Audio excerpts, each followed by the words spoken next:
disons que la question de la famille, du père, du rôle de chacun dans la famille est en train de changer et on assiste à une sorte de bouleversement. Et le film rend compte de ça. Il rend compte de ça d'une manière un peu drôlatique, d'une manière un peu ironique, et puis d'une manière qui, j'espère, vous fera un peu gamberger, et puis vous fera peut-être sourire. Alors, on va donner la parole un petit peu. Jessica, tu m'as dit que tu voulais bien venir sur scène, mais pas parler. Donc, pourquoi tu veux pas parler? Non, mais en fait, moi, je ne suis pas la productrice du film, mais je représente la production. Et donc, j'ai assisté à toutes les différentes étapes, et notamment le tournage en Languedoc-Roussillon.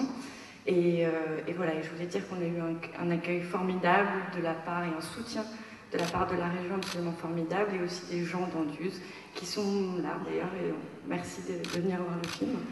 Voilà, et ce film cherche un distributeur, et ça c'est la partie la plus difficile pour le film, parce que voilà, il sera peut-être pas beaucoup vu. Voilà. Alors, y a-t-il un distributeur dans la salle? Non, mais il y a un public qui est vraiment bien, c'est ça, et ça c'est déjà pas mal. Ouais.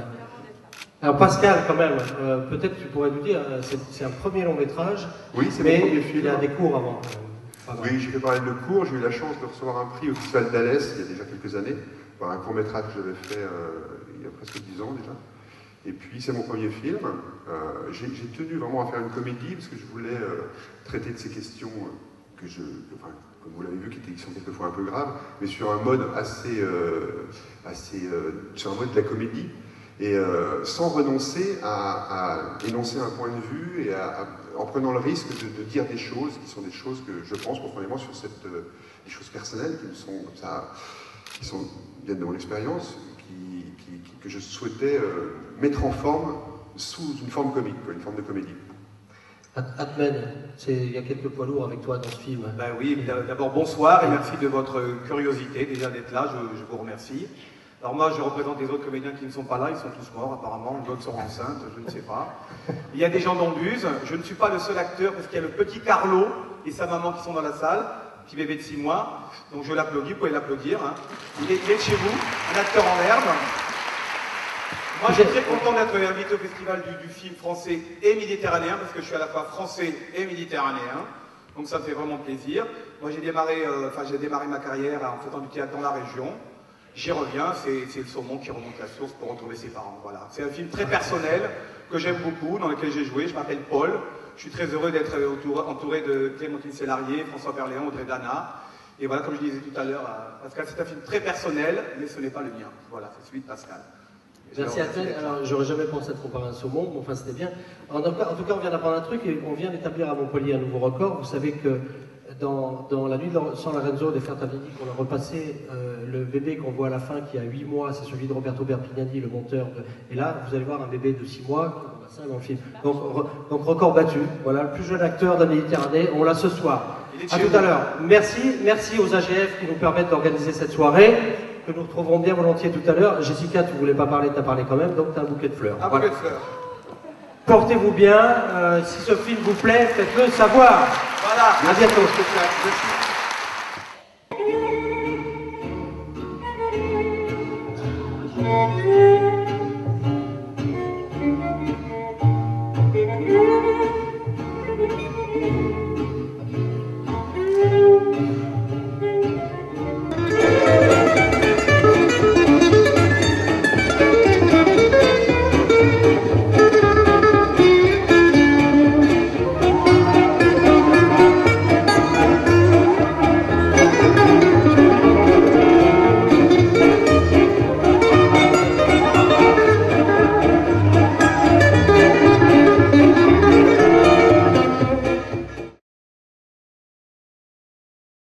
Languedoc-Roussillon nous a permis de boucler le budget. Je vous avouerai que sans l'aide de la région, on n'aurait certainement pas tourné le film.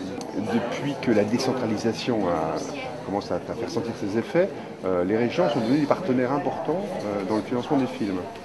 C'est-à-dire autant en termes d'investissement, c'est-à-dire que les régions débloquent de l'argent pour participer au financement du film, mais aussi les régions accueillent des équipes de tournage. C'est intéressant pour elle à 2 niveaux, parce que d'une part, ça permet de valoriser l'argent utilisé par la culture. C'est intéressant quand une région attire des réalisateurs et des projets ambitieux ou simplement qui ont une audience dans la région. Et d'autre part, il y a des retombées secondaires. C'est-à-dire que le fait que la région investisse pour accueillir une équipe de tournage fait qu'une quarantaine de personnes viennent dans des périodes qui ne sont pas forcément des périodes touristiques dans une région, s'installent, ça les génère des frais, des dépenses pour les nuitées d'hôtel, l'hébergement, pour la restauration. Ça fait travailler le personnel local.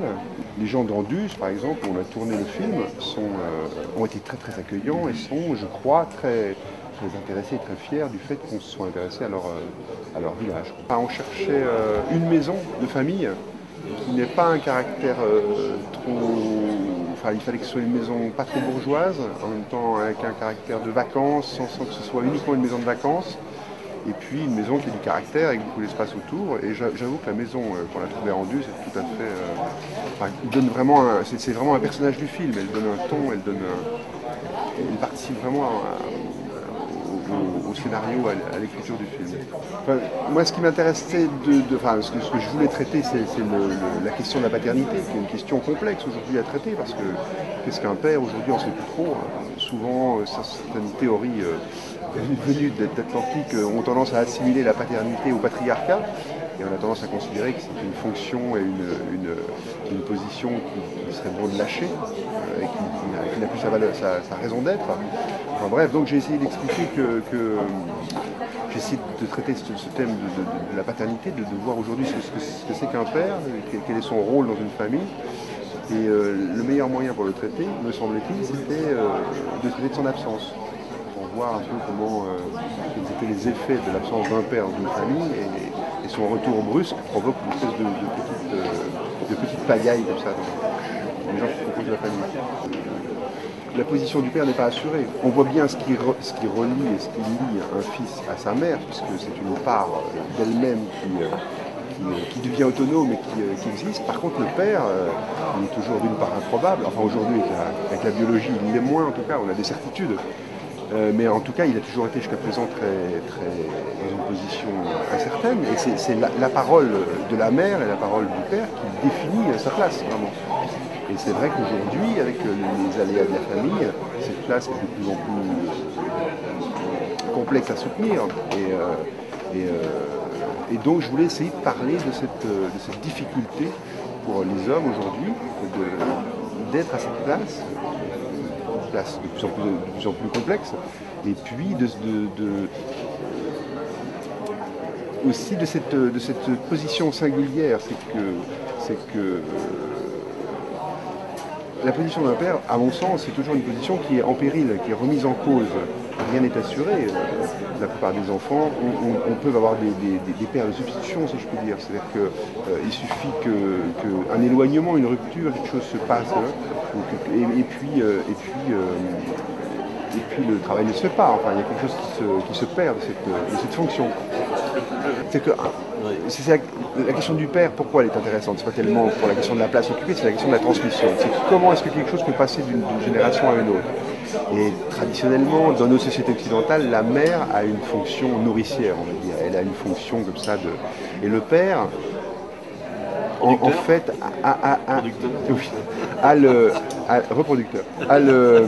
souvent joue le rôle d'une espèce de possibilité d'existence d'une troisième personne. C'est qu'il évite la relation duel et la relation univoque entre le fils ou la fille et sa mère. C'est-à-dire qu'il introduit une espèce d'altérité. Un homme qui n'a jamais été père se trouve confronté à un autre garçon qui lui veut à tout prix être père. Apparemment, ils n'ont rien à se dire, ils n'ont absolument rien à voir.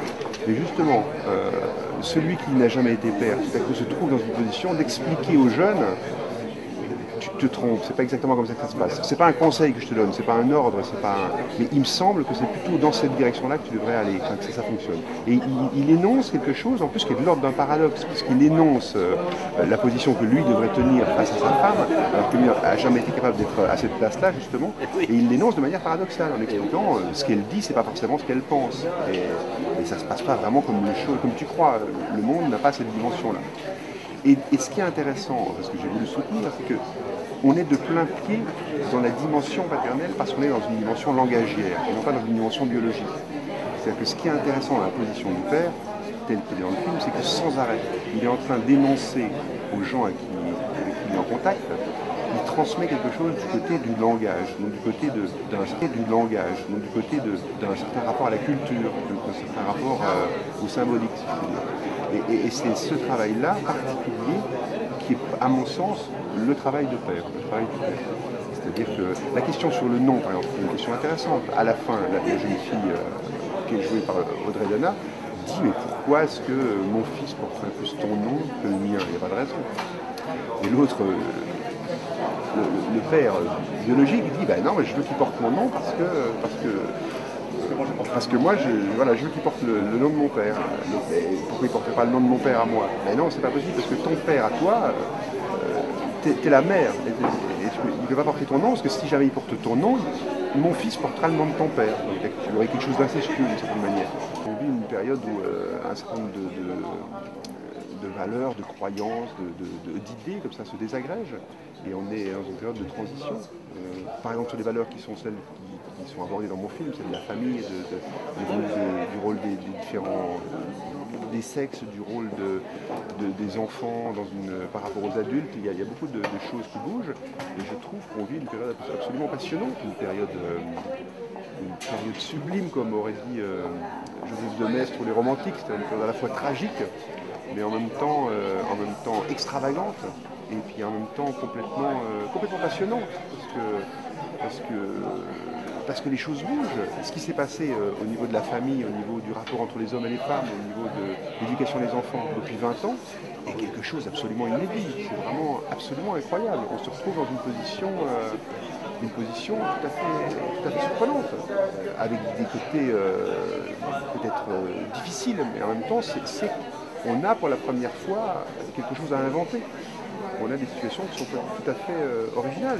Je ne sais pas faire un panorama de la paternité et de l'histoire de la famille, mais c'est vrai que les choses ont été posées il y a 7000 ans par le judaïsme, qui était vraiment la religion du père. Il y a quelque chose qui a été instauré par le judaïsme d'un rapport à la loi, d'un rapport qui a été repris par la chrétienté, d'une manière, parce que c'est la religion du fils, c'est la religion de l'amour. Donc c'est aussi une vision de la famille, une vision des rapports familiaux, et tout notre monde occidental est structuré autour de ça. Et depuis 20 ans, quelque chose se désagrège de ça. Quelque chose s'affaisse, change, et on se retrouve en face de quelque chose, d'une situation tout à fait inédite. Donc c'est passionnant, c'est vraiment intéressant, il y a des choses à innover, à creuser, à trouver.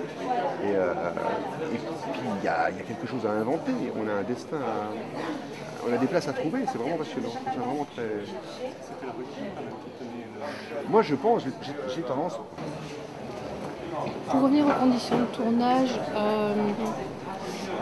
pour obtenir une aide en région, il faut avoir une équipe en partie de région, c'est-à-dire des techniciens.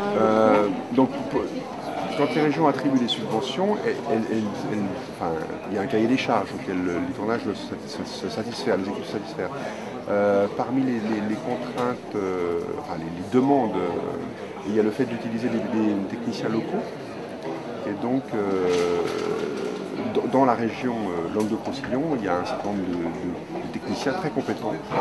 Aujourd'hui, les équipes de tournage ne sont pas uniquement cantonnées à Paris, il y a beaucoup de techniciens très compétents en province. Et c'est un plaisir aussi pour nous de s'ouvrir et de rencontrer des gens avec des univers différents, des expériences différentes. Je vous demande, ce serait sympathique de vous intéresser à la question de la distribution, de ne pas trop insister quand vous traiterez le sujet, parce que c'est un sujet qui est aussi, je veux dire, c'est pas un film maudit non plus, on n'est pas dans on a des difficultés parce que les aléas de la production actuelle, de la distribution actuellement font que c'est une position délicate pour les distributeurs. Il y a beaucoup de grosses machines qui marchent, il y a aussi des grosses machines qui ne marchent pas, et avec la situation un peu de crise qu'on a actuellement, il se passe dans le cinéma ce qui se passe dans tous les domaines. C'est-à-dire qu'on a quelque chose d'un peu tendu, une espèce de crainte quant à l'avenir, et les distributeurs ont un peu la trouille de s'investir dans des projets. Et il faut reconnaître, je ne défends pas la défense des distributeurs qui n'acceptent pas, enfin qui n'ont pas pris en charge mon film, mais c'est vrai que le film, d'abord c'est un film qui a une couleur particulière, il a un ton, et ensuite il ne correspond pas aux critères habituels des films de comédie ou des films d'auteur. Donc c'est vrai qu'il a une espèce de... J'ai souhaité volontairement faire un film accessible et qui soit avec une mise en scène, enfin, je veux dire, pas maniériste ni précieuse.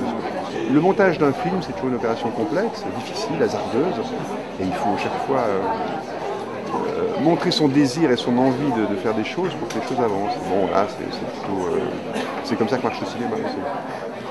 Donc je cherche à chaque fois à faire des personnages qui aient leur complexité, leur problématique, et qu'on ne puisse pas évacuer uniquement en riant d'eux ou en se moquant d'eux. Donc à chaque fois, on a des personnages qui ont chacun a une épaisseur. Une épaisseur, et puis un trajet particulier, une singularité qui font que, voilà,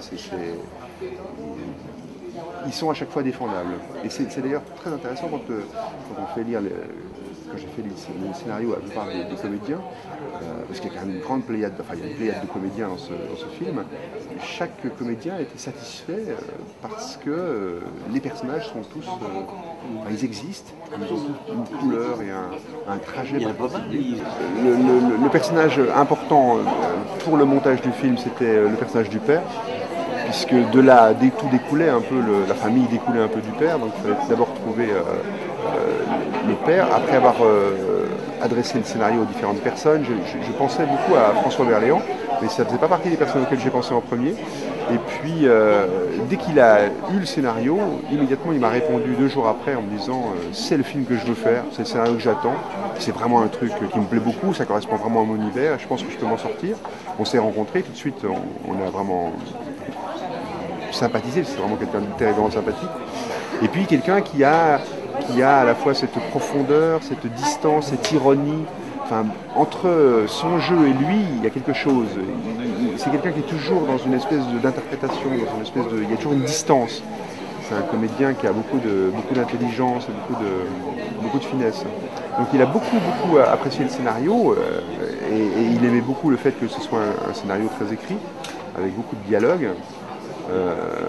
Des dialogues comme ça un peu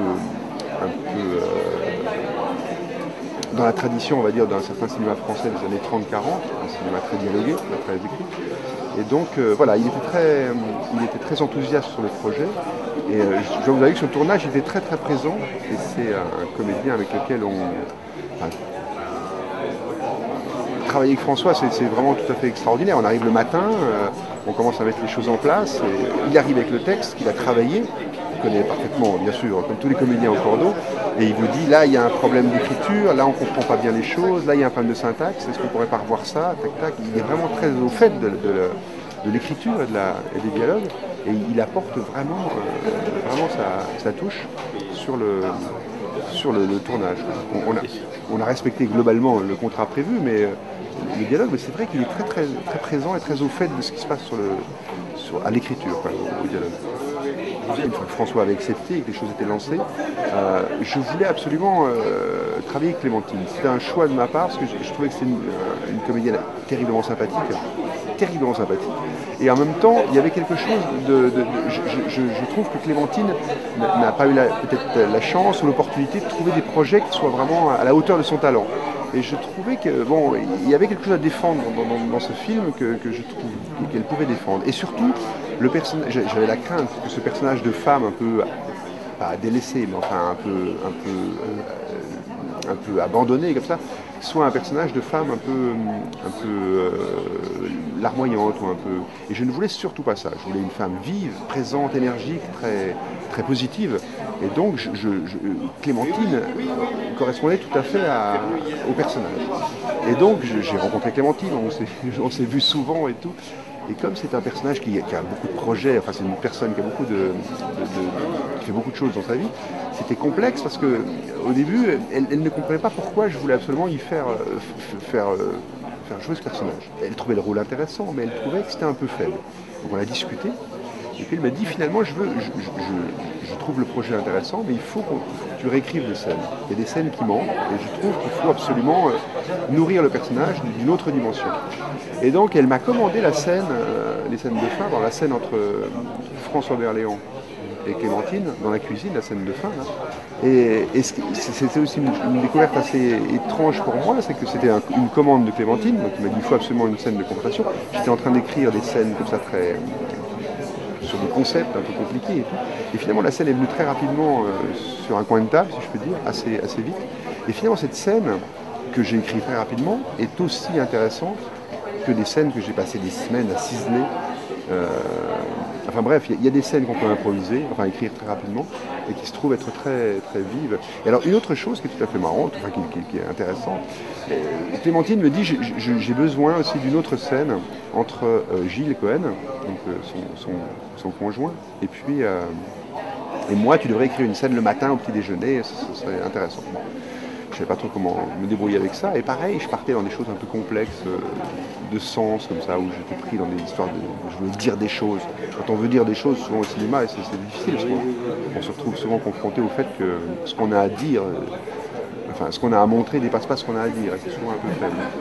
Et puis, je ne savais pas trop comment m'en sortir, et je me suis souvenu d'un film de Christian Jacques, qui est un film dialogué par Janson, un film des années 50 qui s'appelle Un revenant, avec Louis Jouvet et Marguerite Moreno, entre autres. Il y a une scène à la fin de ce film où Louis Jouvet est un homme qui revient en province et qui retrouve sa vie d'antan. Il y a eu des histoires pas très claires, et son amour d'antan.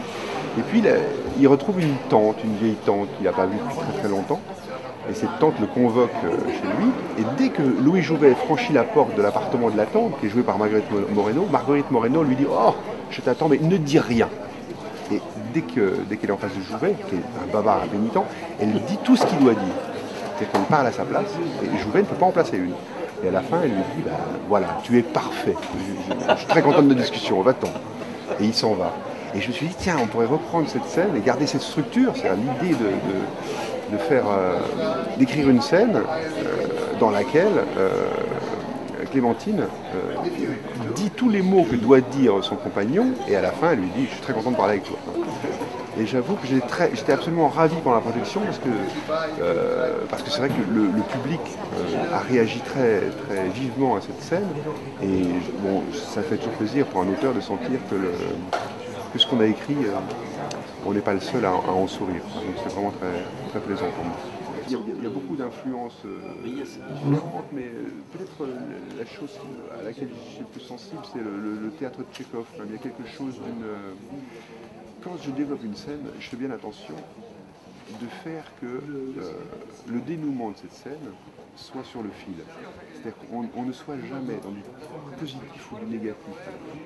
Je fais toujours attention à ce que quand une scène, l'intrigue se résout, quand la scène touche à sa fin, on soit dans une espèce de perplexité où on se demande s'il faut rire ou pleurer, et si c'est du lard ou du cochon. On a toujours quelque chose d'une espèce d'ambivalence. Et je fais bien attention à ce que mes scènes, quand elles se terminent. Il y a une chute. En même temps, il y a toujours un reste, de façon à ce qu'on ne puisse pas être dans une espèce de bonheur béat, ou dans une espèce de tragique épouvantable, mais qu'on est toujours un peu qu'on soit des deux côtés du tout. Et c'est quelque chose de très important pour moi, c'est-à-dire et on retrouve ça chez Tchekhov. Chez Tchekhov, on a toujours une espèce de tragique qui voisine une grande loufoquerie, enfin pas une loufoquerie, mais un grand comique. Il y a toujours les deux éléments qui coexistent. Et c'est une tradition du théâtre, cela, que je trouve vraiment très intéressante. Alors évidemment, ça n'a rien à voir avec... je veux dire, on est dans une tradition plus française, moi, mais j'étais vraiment sensible à cette manière de traiter les sujets. Oui, moi je suis très cinéphile, j'aime beaucoup l'histoire du cinéma et le cinéma, et c'est vrai que je trouve que le cinéma des années 30-40 français est un peu sous-évalué, et les choses changent aujourd'hui avec les DVD, il y a beaucoup de rééditions qui sont faites, mais globalement ce cinéma-là n'a pas la place qu'il devrait avoir, certainement aussi à cause des raisons historiques. C'est vrai que les années 40 sont des années relativement troubles pour l'histoire de notre pays, et puis malheureusement aussi c'est les années les plus fastes de notre cinéma. Mais c'est vrai qu'il y a une certaine tradition d'un cinéma qui repose sur le texte, qui repose sur la littérature, qui repose sur un sens des dialogues. Ça va de Pagnol à Guitry, en passant par, je sais pas, Duvivier ou Lénart, Ophuls et tout. Et ce cinéma-là a tendance à être un petit peu, un peu sous-estimé. Et aujourd'hui, on a tendance à privilégier des formes de narration qui sont plus réalistes, qui sont plus prise dans une espèce de, on va dire, de vérisme. C'est un peu comme si la littérature française s'était arrêtée à Zola, quoi. Aujourd'hui, on a l'impression que le fait d'avoir des caméras très mobiles, dès qu'un comédien lève la main, on est sur sa main, d'avoir une volonté d'avoir des dialogues qui singent la réalité, qui soient toujours ça ne privilégie pas un cinéma qui soit un cinéma de l'interprétation. Et le cinéma ressemble malheureusement, à mon sens, trop souvent au train fantôme de Walt Disney. C'est-à-dire qu'on rentre dans une salle, on est enveloppé par une histoire et on se promène dans cette histoire. Le but du cinéaste étant de nous faire croire qu'on est sur la plage du débarquement ou qu'on est, je sais pas, dans une forêt amazonienne. Alors que moi, je pense que le cinéma, comme la littérature, ça doit essayer de créer de l'espace entre la réalité et le spectateur, et ça doit surtout travailler sur le message, sur la nature de ce qui est raconté, sur la texture de l'image. Voilà, c'est plutôt dans cette direction-là que je souhaite aller. Je crois qu'il est bon d'essayer d'explorer des pistes qui soient autres que celles qui sont évidentes d'entrée. Et je trouve que, par exemple, dans le cinéma contemporain, ce style de filmage, qui est un filmage très reportage, très réaliste, est peut-être une chose qui traduit un manque d'imagination, un manque d'invention dans la manière dont les cinéastes pensent leur rapport au monde. Voilà, c'est un peu ça. Quand on fait un film, la question importante à se poser, c'est celle de son désir. Est-ce qu'on va trouver un sujet qui va pouvoir nous alimenter pendant suffisamment longtemps? Parce que tourner un film, c'est une opération complexe, longue, souvent difficile. Et il faut pouvoir avoir une grande proximité avec son sujet et surtout avoir beaucoup de force pour pouvoir le supporter sans arrêt de soutenir. Donc ce thème du retour du père, c'est quelque chose qui avait vraiment à voir avec mon histoire et donc c'est un sujet duquel je me sentais très proche. Et comme ça, par exemple, sans dévoiler, sans faire trop sans rentrer dans des confessions qui n'ont rien à voir avec le sujet, mais c'est vrai que l'histoire d'un père qui retrouve son fils de 15 ans après l'avoir perdu et qui ne le reconnaît pas, c'est une histoire qui est arrivée à mon père, par exemple, qui n'a pas reconnu son fils après avoir été séparé de lui pendant très longtemps. Et c'est une histoire tout à fait troublante dans notre famille. C'est quelque chose qui a joué un rôle très important dans le déclenchement du film. Quand vous dites son fils, c'est-à-dire vous? Non, mon frère. J'ai assisté à une scène absolument incroyable de mon père qui n'a pas reconnu son fils, mon frère, à une réunion de famille. Donc il y avait quelque chose de tout à fait sidérant. Ça m'a beaucoup plus traumatisé moi que ça a traumatisé mon frère d'ailleurs, mais c'était tout à fait étonnant. Et en même temps, c'est des choses qui peuvent arriver. C'est des choses aujourd'hui qui sont courantes. Les familles bougent, le rapport entre les parents évolue, et puis il peut arriver qu'on s'éloigne au point de ne plus être en rapport suffisant pour pouvoir se connaître. Enfin, c'est des choses qui peuvent arriver. Donc c'est vrai que pour faire un film, et pour faire un film qui corresponde à quelque chose, il faut vraiment y mettre des choses personnelles. On ne peut pas rester trop... C'est le désir et l'envie de faire des choses qui caractérisent le cinéma. Et ça ne marche qu'avec ça, avec cette énergie-là. Donc il faut investir, il faut aller sur des sujets qui sont des sujets très personnels, où on a envie de montrer, de dire des choses. On a comme ça une question qui nous intéresse, on essaie de la triturer pour la mettre en forme, qui soit à la fois présentable, mais qui ne soit pas uniquement, qui ne soit pas forcément comme ça une espèce de revival de ce qui a été fait. Enfin, il y a toujours une envie très personnelle de parler d'un sujet, et après il faut trouver la forme, il faut travailler pour essayer de trouver le bon arrangement pour que ça puisse apparaître comme autre chose que ce que c'était à l'origine. C'est une question tout à fait intéressante souvent à l'écriture, par exemple. On travaille dans une direction, et puis on élabore un projet, une idée, on écrit une scène dans laquelle les personnages sont à une certaine place, et puis tout à coup on se dit ça va pas, il y a un truc qui fonctionne pas. Et tout à coup on inverse complètement la scène, les bons deviennent les méchants, les méchants et ça marche très très bien. C'est très étrange, en énonçant le contraire de ce qu'on voulait dire, finalement on arrive à être plus performant, plus intéressant que...